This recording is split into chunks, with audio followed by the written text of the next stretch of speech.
people have no energy? Because mental diarrhea. You eat bad food and then try to stop diarrhea, it's not going to work. This much you do. Tonight before you go to bed, keep it down and go to bed. In a little while, if you simply sit here, things around you will reverberate.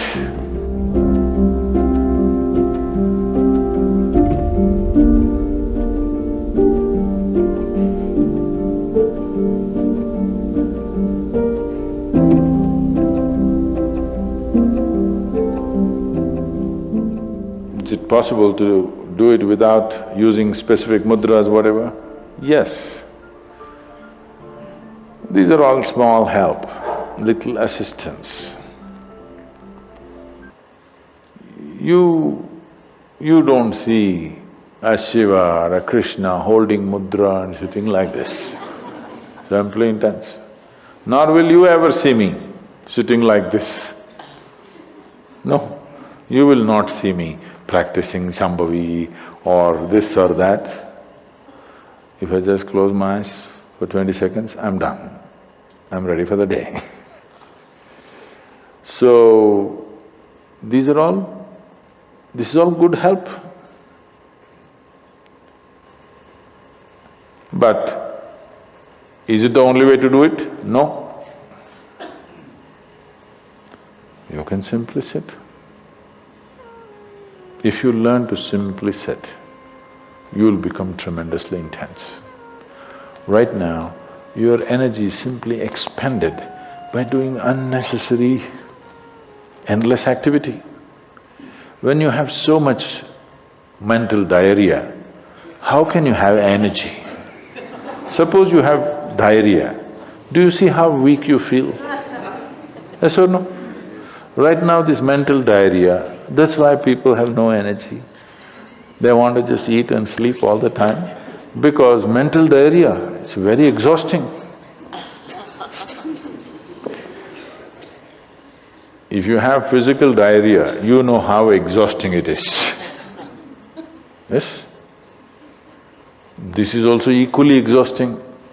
People are sleeping 8 hours, 10 hours a day, not because they're working so much or their body is in such a bad state, it's just mental diarrhea.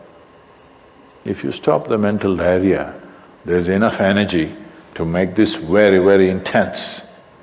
Now how do I stop mental diarrhea? If you have diarrhea, physical diarrhea, what is the first thing to do? Huh? What?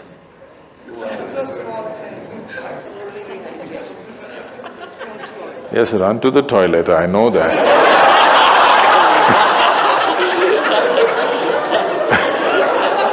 I'm saying as a corrective measure, what's the first thing you do?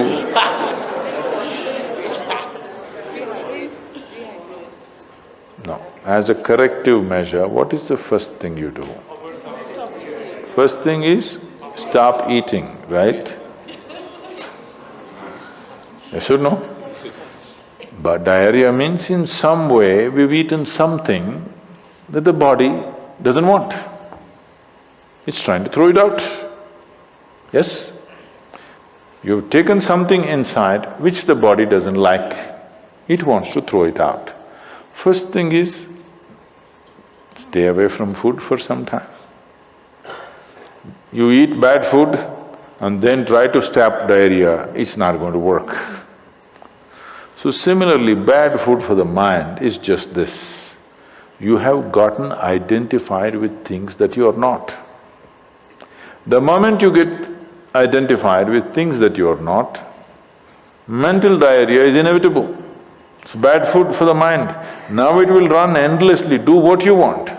You do any damn meditation, you say Shiva, Rama, it's not going to stop. It's not stopped, isn't it?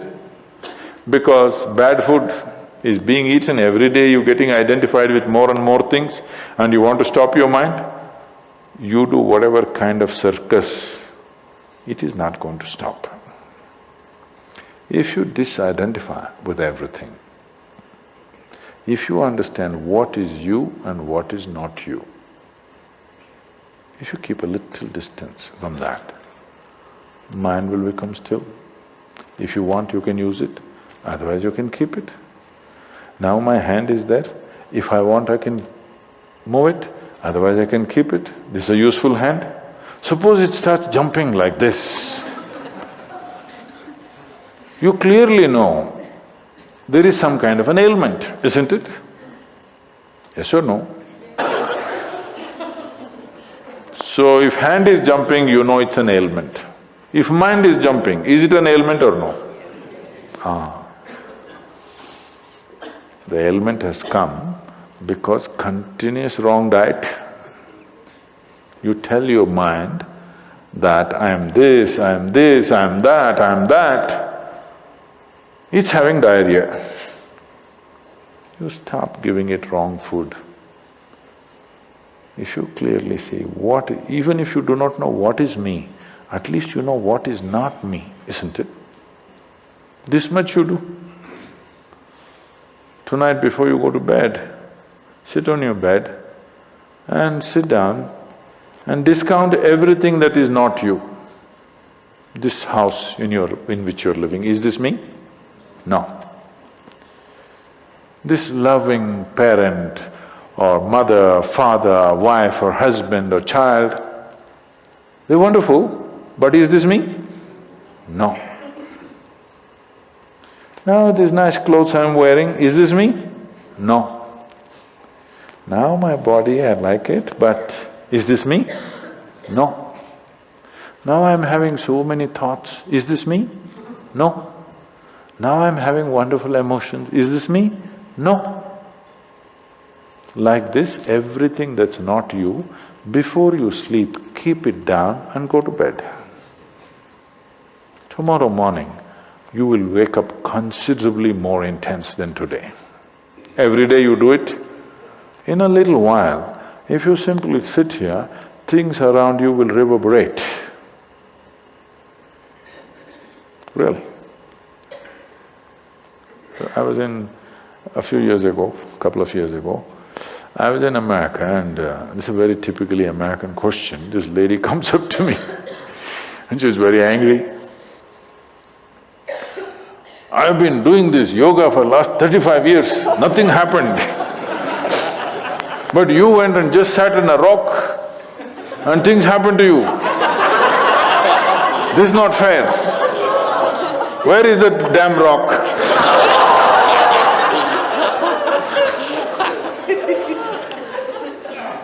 She thinks it's the rock which did it.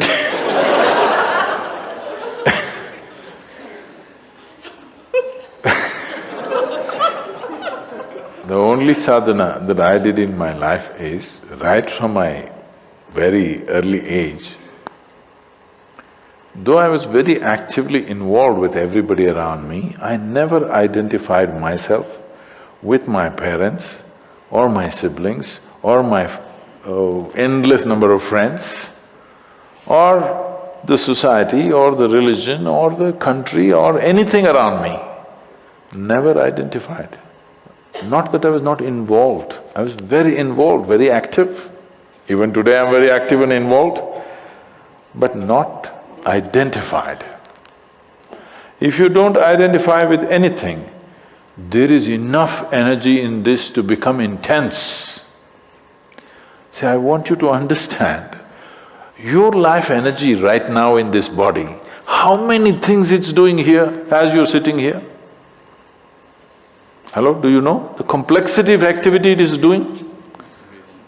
Every cell in the body, your liver, your kidney, your damn spleen and all kinds of stupid things that we cannot even figure even today, yes? Just see as you sit here, how many things this energy is doing. Obviously it must be intense to do all this. You are not able to experience it because of diarrhea. When you have diarrhea, that's how you feel, isn't it? Yes or no? So that's how it is. Stop the diarrhea. Stop eating bad food, diarrhea will stop. Once diarrhea stops, there's enough energy in this to sit here and reverberate in a very intense way.